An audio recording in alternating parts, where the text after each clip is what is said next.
Hey friends, I am coming to you from the car today in a shopping center parking lot where I have some time that I wanted to make a quick video for you about my experience at my Reiki 1 training. I tried to find a spot outside that was calm and quiet and I could sit, and no such spot exists. Everywhere there was like multiple kinds of music and people walking by, and it's not really busy today. It's a Monday afternoon, but still, I didn't feel like I could really relax and open up and talk about this experience because it was quite a deep, multi dimensional, quantum healing, otherworldly, and yet also very ordinary, very simple healing experience. So, how to even start? Where to even start? I guess we could start by talking about what is Reiki. My understanding of Reiki is that it is fundamentally unconditional love. It's universal love energy, universal life force, prana, chi, unconditional love, God's pure light energy, source energy, the stuff of which all is made of. It is a universal life force, high vibrational energy, the highest vibrational energy, really accessible, at least that I've ever experienced and that I have come into contact with. Y'all, it is awesome. I love it. Really, really resonates. And I've been drawn to Reiki for a while now. I've heard about Reiki, learned a little bit about Reiki, knew it was something having to do with laying on of hands, healing energy healing. Wasn't really sure if it was like a touch therapy or a hover above kind of healing therapy, and it turns out it can be either. In some states, you are not allowed to touch other people unless you have a license, like a medical license or a massage therapy license or something like that. So Reiki is given to another person by actually hovering above different areas. In other states and places, you can actually, Reiki practitioners will touch the body. Now, regardless of place, a person receiving Reiki in a session, in a treatment session, can say if they don't want to be touched. That is perfectly fine, and the practitioner can offer Reiki by hovering the hands above the various positions. And it all works just fine. Another cool thing is that Reiki can be given throughout and across time and space. So a practitioner can be in Arizona giving a treatment to someone who's in India, and there is a process and a procedure that practitioners learn how to share Reiki energy that way. And that's actually what I will be learning this weekend. But what I learned last weekend was Reiki 1. And Reiki 1 is all about self-treatments. And the Reiki 1 course began with each participant actually having a full Reiki treatment with our teacher. And that was a wonderful experience. I had just road tripped all the way from Arizona, across Arizona, New Mexico, Texas, to my hometown in Louisiana. It was a 20-hour road trip, and y'all, it was super pleasant. I had such a great time drinking smoothies, listening to music and podcasts and audiobooks, that when I was in Monroe, when I finally arrived at my destination, I felt quite good.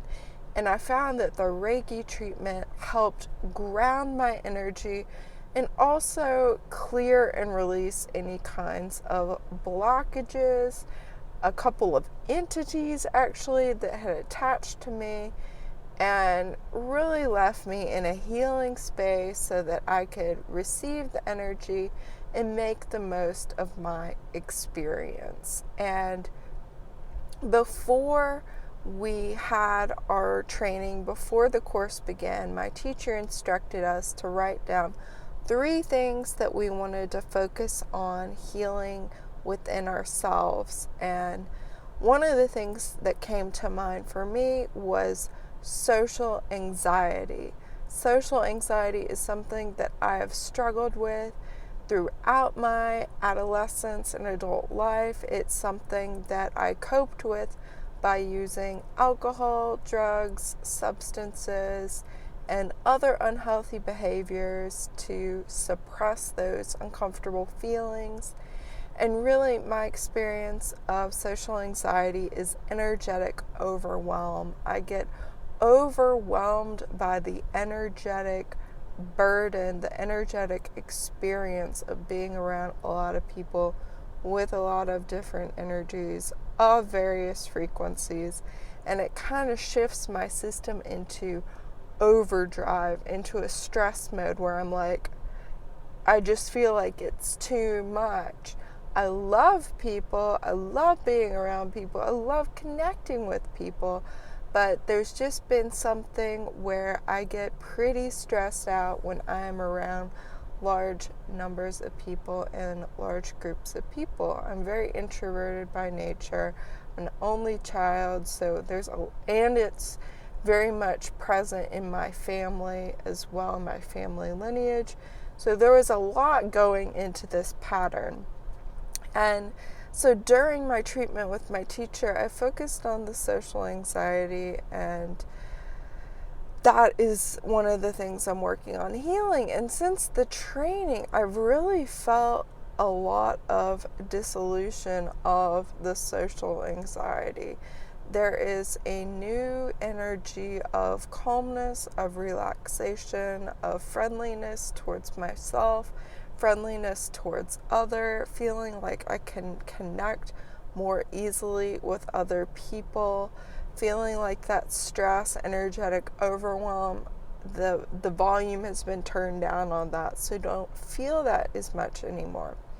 That being said, I've also felt at the same time this heightened sensitivity to energy. So it's like both things, which might not make sense right now, and I don't expect you to understand necessarily, but it kind of can shift between that, and I'm just kind of riding the currents because the body, mind, spirit, soul, the whole being has to adjust to this new frequency of energy, to the Reiki energy.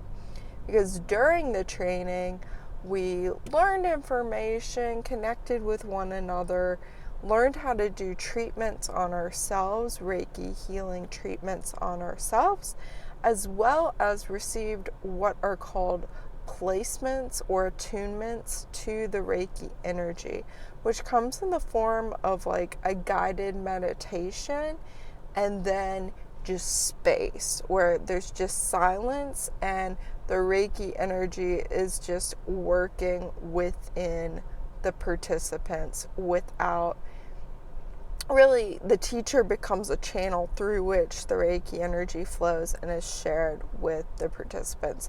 The Reiki teacher is not like giving her own energy to the participants, if that makes sense. She is a conduit. She is a channel for this higher energy, and that's what we then learn, the students learn, and then as we become practitioners, as we start working with energy, we are becoming conduits and channels for this pure light energy, love energy, so that in future sessions where I'm sharing Reiki with someone, I'm not sharing my own energy.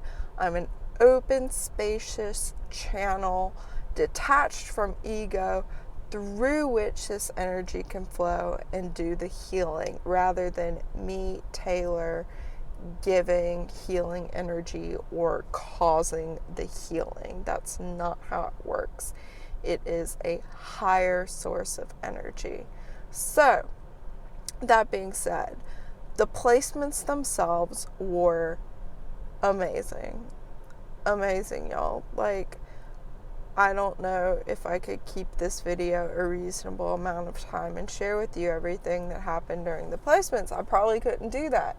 But let's just say that there were elements of, or reminiscent of, psychedelic experiences I've had taking mushrooms and plant medicines in a ceremonial fashion, where I see a lot of sacred geometries. I was in contact and reintroduced to various spirit guides, to angels, to protectors who work with me. I was receiving intuitive information about the direction of my life, answers to questions, various downloads that were quite helpful, as well as touching into different psychic abilities that have flashed in and out of my awareness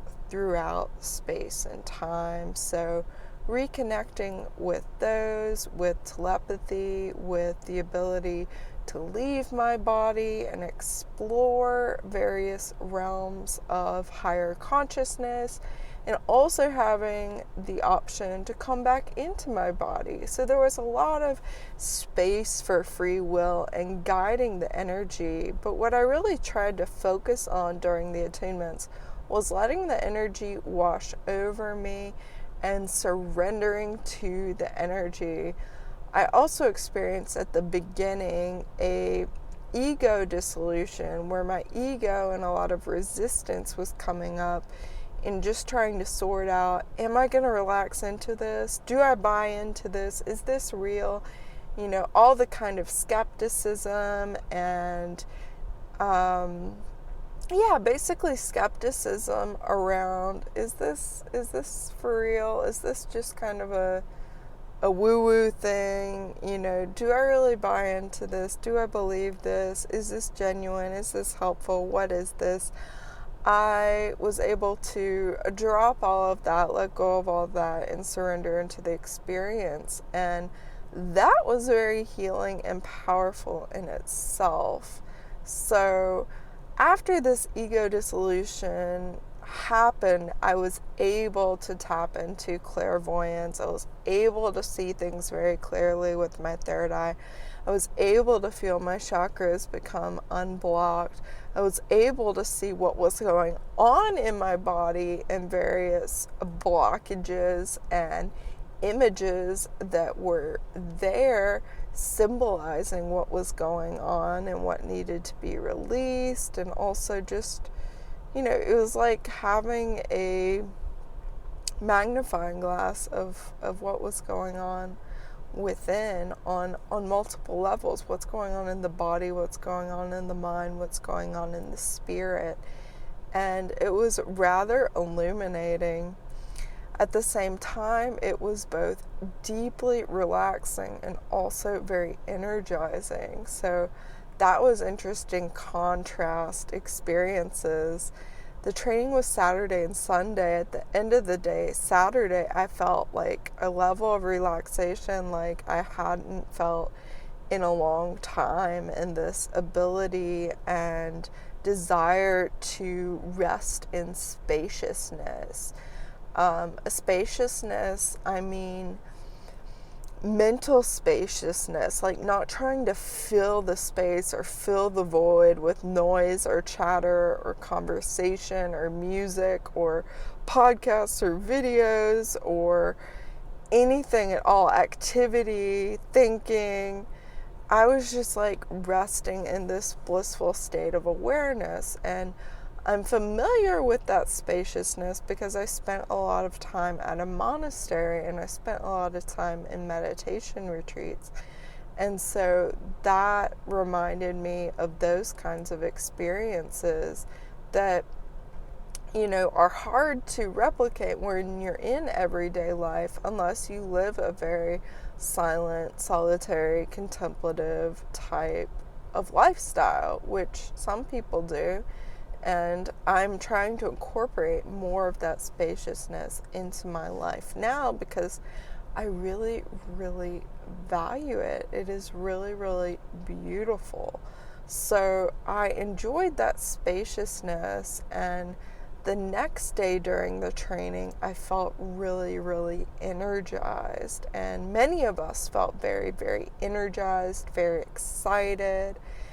And then again, resting in that spaciousness and resting in this trust that I was in the right place at the right time, learning the right thing, meeting the right people, and super, super, super grateful for my experience, and very, very happy that I am on this Reiki journey path. I was so excited with what I learned and the people and energies I connected with.